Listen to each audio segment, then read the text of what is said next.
As our demand for fuel decreases, oil and gas wells sit idle, pushing many of those energy companies to the brink of bankruptcy. And while abandoned wells in disrepair have become an environmental hazard, company executives, they're getting millions of dollars in bonuses before their companies file for bankruptcy. That's right. And you might be paying the bill, actually. So joining us now is Ryan Grimm. He's DC Bureau Chief of the Intercept. It's good to see you, Ryan. How are you?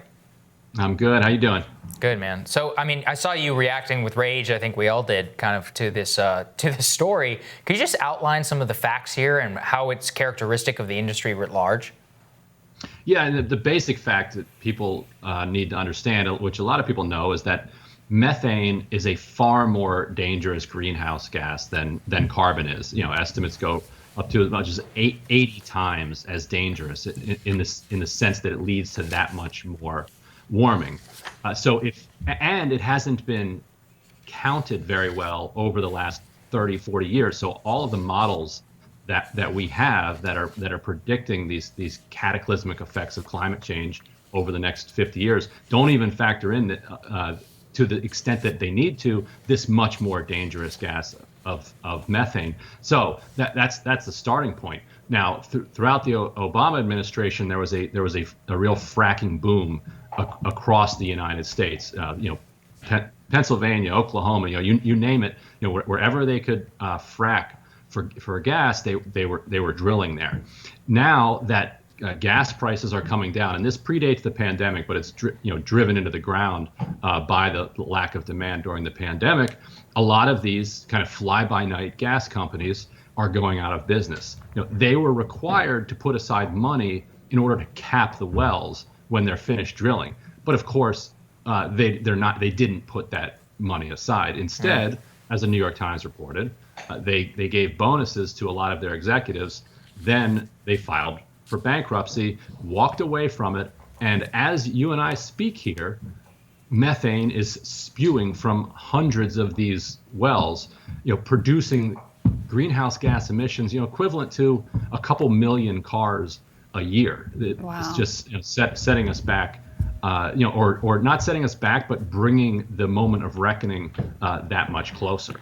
Mm-hmm. Unbelievable stuff. How do they get away with paying themselves these huge multi-million-dollar bonuses right days before they file for bankruptcy? So the scam they've worked out is called kind of retention bonuses. So the argument, look, this company's going bankrupt. Now, these executives drove it into bankruptcy, but the company is going bankrupt, and we're going to need the best and brightest minds to sort through the paperwork that's required either to liquidate this company or to reorganize it and bring it out of bankruptcy later. And so therefore, we have to pay these people that much more, and we have to pay them right now, or else they're going to take their genius and their talents to other companies. And then if we don't have these talented executives, then we're not going to be able to sort through our bankruptcy properly. Debtors won't get paid. We won't be able to reorganize. The decisions are being made by those executives. That's the key point. They vote to give themselves these bonuses and to deem themselves otherwise unretainable at the rates that they were getting paid previously to drive the company into bankruptcy. See, this is incredible, Ryan. And I think we should really highlight this. This is not just a fracking thing. This is all companies can do this. This is standard issue business for big companies whenever they want to pay themselves on the way out. Can you outline that? Yes, and a key part of this is the role of private equity, which is a creature of tax policy. If you redesigned our tax policy, you could essentially eliminate private equity firms overnight. Private equity, the original name for them in the 1980s were corporate raiders. They borrow a lot of money.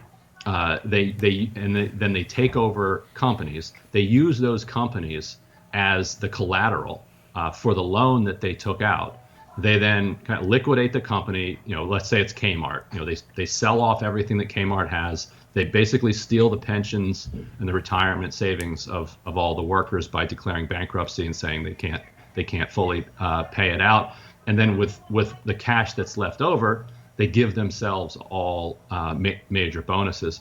And the irony is that they don't actually return market rate to the investors. So, private equity is largely funded by, say, foundations, universities, pension funds, and other institutional investors. If you compare the rates of return that those investors get compared to if they had just been passively investing in the S&P 500, they're actually underperforming the market. It's the executives, the ones who are carrying out the heist, who are the ones that walk away with this. And so even though there are laws that they have to have money set aside to cap these wells, a lot of those laws are written with the input of gas company executives. And so they write in loopholes that would say, well, yes, you have to set aside money. On the other hand, if you spin this off to a separate, smaller company before you close the well down, then it's actually not your responsibility anymore. And this other smaller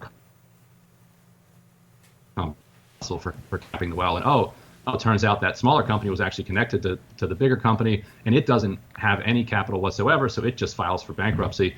And so now the gas is just spewing into the environment. It reminds me, there's so many elements here. It reminds me of, we covered here on this show a group of coal miners who literally had to put themselves on the tracks in front of a coal train to get the pay that they had already worked for and earned when, these sort of tactics were used of transferring the assets to a different coal mining company and then declaring bankruptcy. Of course, the executives are fine. And ultimately, that disparity of how executives are treated versus how ordinary Americans, middle class, working class Americans are treated by bankruptcy law is something that has been, outrageously unfair in this country. To that point, I want to talk to you a little bit about where's the intersection of Joe Biden's policy with these type of stories. So you've got, in my, two obvious pieces here. One, he's at least rhetorically embraced the Elizabeth Warren position on bankruptcy reform. On the other hand, activists who were on the Unity Task Force were unable to push him in terms of a ban on fracking. So talk about how some of those pieces fit into this. And so actually, the environmental movement against coal deserves a lot of credit for making coal politically toxic. But ultimately, it was the fact that coal prices were driven into the ground that really drove coal out of business. And interestingly, it was fracking, it was natural gas that played a significant part of that, as well as the rise in renewables. And so you're going to see a similar thing here, which makes the debate over banning fracking interesting. The market right now is banning fracking, and there's nothing that Republicans or pro-fracking Democrats can say about it. If it's not profitable to frack, then these companies aren't going to frack. But what it also shows is that the no fracking movement needs to figure out a way that they can get the funding to go in and cap those wells. It's ridiculously unfair that it's going to be the public that's going to have to go and pay and cap those wells, but the public is going to pay one way or the other. It's much smarter for the public to just go in there, spend that money right now, cap those wells, and then go prosecute the executives, seize their assets. Treat this like the actual crime that it is. Yeah. Yep. Really. I think that's very well said. Ryan, thank you so much. Such an important story. Thanks, Ryan. Got it. We'll have more Rising for you after this.